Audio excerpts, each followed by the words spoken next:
Hi, my name is Madeline Picozzi. I'm delighted to have discovered All School, and I would like to tell you a little bit about myself. I've been teaching for about 15 years. I started off teaching art and design in my native Scotland. I trained here and I taught art for 8 years. And then I went abroad to Mongolia and I taught English there for 6 years, first of all as a second language, and then in the final 2 years there as a even as a first language. Don't ask me how that works, but I did. Okay, and then when I came back, various other things going on. I've been doing a bit more teaching of art since I've come back as well. Okay, so enough about me. Let's dive into a lesson and then I'll tell you a little bit more just at the end. Hey, good morning, boys and girls. How are we today? Yep. Okay, let's see thumbs. How are we feeling today? Give me a thumbs up if you're feeling good. Give me a thumbs in the middle if you're feeling so. Give me a thumbs down if you're not feeling so good. We're both feeling good? Brilliant. Love it. Okay, so as you can see here, this lesson is about direct speech. Okay, and as you can see, you're going to need your jotter. You might know it as a notebook, but in Scotland we call it a jotter. That's what I'm going to call it, but you can call it what you like. Okay, and you will need a pen or pencil, and we'll talk about why you will need those very shortly. Okay, so let's go. Okay, Kirsty, can you read this slide for us, please?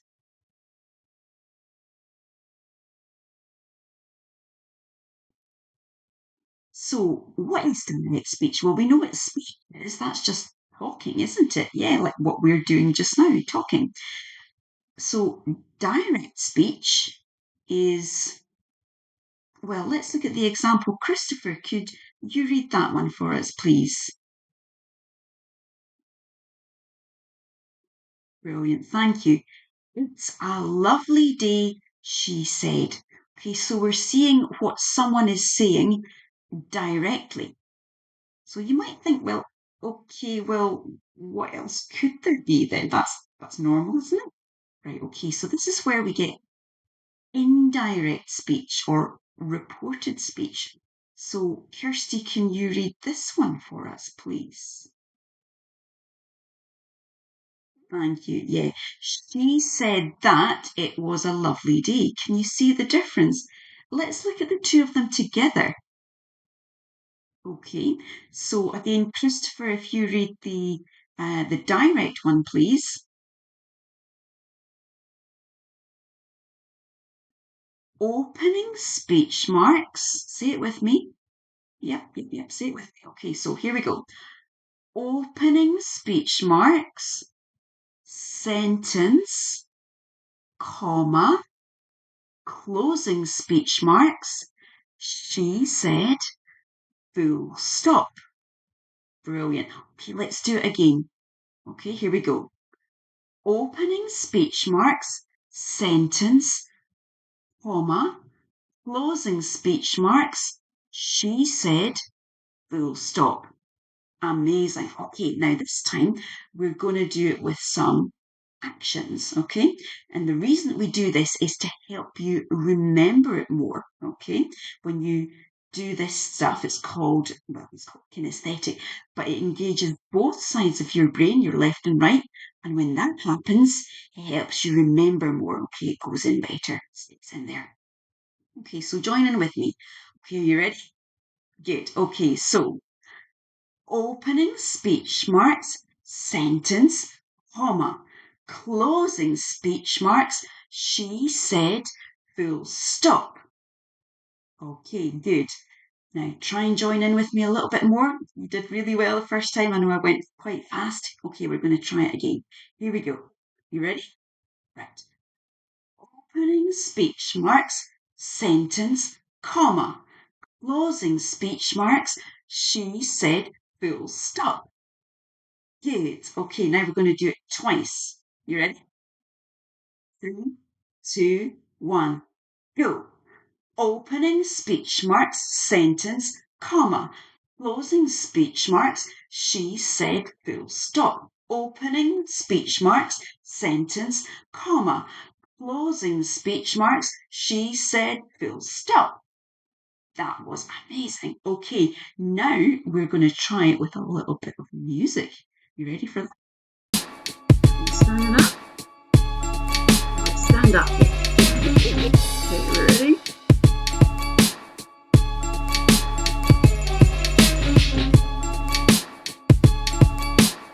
3, 2, 1, go. Opening speech marks, sentence, comma, closing speech marks, she said, full stop. Good.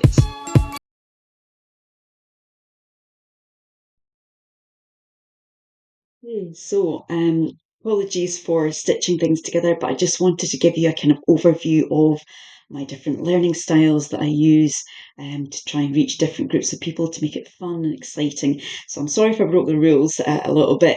If it's a massive problem, please let me know and I'll do you something else. Okay. What can I bring to all school? Well, um, I believe that I have a huge range of skills and expertise. Um, Obviously, there's the ESL side of things and the art and design and photography side of things, but then there are many, many other things as well. I could do lessons on Mongolian culture and Scottish culture as well for people who want to learn about that abroad, and so many other things as well. I'll not bore you with them all right now, but there are a lot. Um, and additionally, I believe that my little kind of niche market, if you like, my USP is, as I say, from when I was teaching in Mongolia, I know that they love having native English speakers to teach their kids or themselves teach them English. And they're very, very keen on that. But for beginners, it's a bit of a problem because when you're beginning a language, you need to have things explained to you. And most native English speakers can't speak Mongolian, which is where I come in because I can speak enough to be able to explain it to them. So that is obviously something that most people out there don't have. I'm not saying that not everyone else, but I think that it's something unique that I can bring to all school, along with all the other things that I can bring along as well. Okay, so thank you very much for your time. I really hope you will have me on the team. I look forward to hearing from you. Thanks and God bless.